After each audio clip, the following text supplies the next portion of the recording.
안녕하세요. 106편에 있는 말씀을 묵상하도록 하겠습니다. 1절에 할렐루야 여호와께 감사하라 그는 선하시며 그 인자하심이 영원함이로다. 누가 능히 여호와의 권능을 다 말하며 주께서 받으실 찬양을 다 선포하랴. 3절에 정의를 지키는 자들과 항상 공의를 행하는 자는 복이 있도다. 여호와여 주의 백성이 베푸시는 은혜로 나를 기억하시며 주의 구원으로 나를 돌보사 내가 주의 택하신 자가 형통함을 보며 주의 나라의 기쁨을 나누며 가지게 하사 주의 유산을 자랑하게 하소서라고. 이 시인은 이제 105편과 연계된 그런 관계된 시인인 것 같습니다. 이제 105편에서 보면은 하나님께서 언약을 세우시고 그 언약에 신실하신 것을 이스라엘 백성들에게 얘기를 하죠. 이 105편의 내용을 보면 아브라함을 선택하시고 그의 야곱, 그의 족장 시대에 그런 모든 것을 선택하셔서 하나님이 사용하셨다. 그리고 애굽에 이스라엘 백성들이 있었을 때 출애굽의 사건을 소개를 하고 있습니다. 그러면서 그 출애굽의 사건은 이스라엘 백성들이 잘나서 한 것이 아니라 하나님께서 10가지 재앙을 내려서 그 백성들을 애굽에서 나오게 했다, 탈출하게 했다라고 하는 것이죠.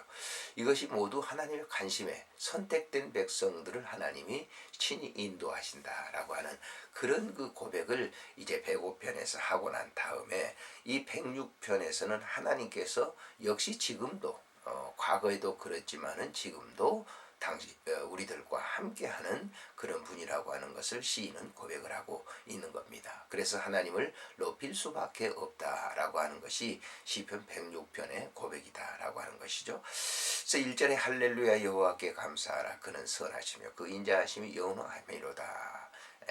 하나님을 높이 찬양하고 하나님께 감사하는 것은 그가 선하시고 그의 사랑하심이 자비하심이 영원하기 때문이다라고 하는 것이죠. 누가 능히 여호와의 권능을 다 말하며 주께서 받으실 찬양을 선포할 수 있겠는가? 이것은 받은 바 은혜가 있는 자만이 그런 일을 선포할 수 있다라고 하는 것이죠.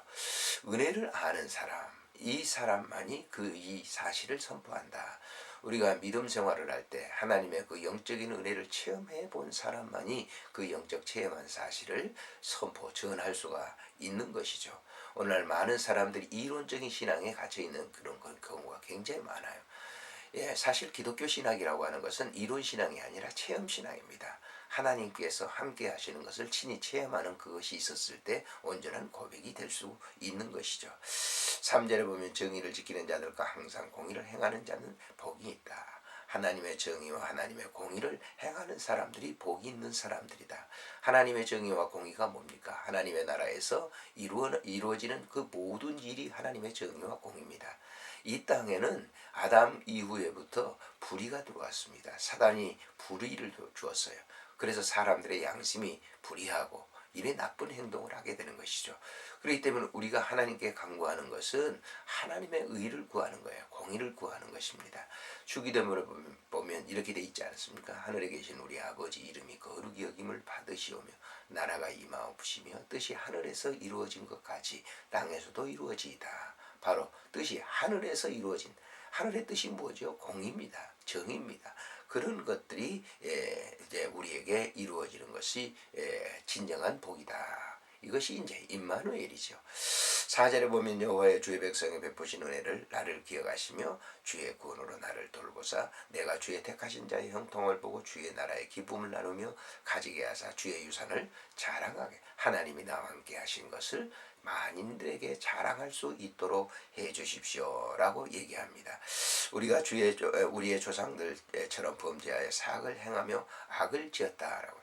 이 105편에서 소개하고 있는 내용들 보세요. 왜 이스라엘 백성들이 가나안 땅, 이 애굽 땅에서 430년을 고통스럽게 이제 되었나라고 하는 것. 죄성이죠, 죄성. 그들의 그 죄. 그와 같이 이 시인도 우리도 그렇게 죄를 짓고 있다고 하는 사실을 고백합니다. 그런 죄 속에 있었던 사람들이 신음하면서 고뇌하고 있는 게 뭡니까? 우리가 범죄했다라고 하는 것을 고뇌하는 그런 기도가 있었을 있을 때 하나님은 다시 그들을 굽어 살펴서 인도해 주시는 것이죠. 105편에서 고백한 대로 이 106편도 마찬가지입니다. 애굽에 있었을 때 얘기를 하죠. 그 6절에 7절에 보면 우리 조상들이 애굽에 있었을 때 주의 기이한 일들을 깨닫지 못하며 주의 크신 인자를 기억하지 아니하고 바다 곧 홍해를 거역하였다라고 하는 것이죠. 출애굽 사건을 갖다가 회상을 하고 있는 거예요.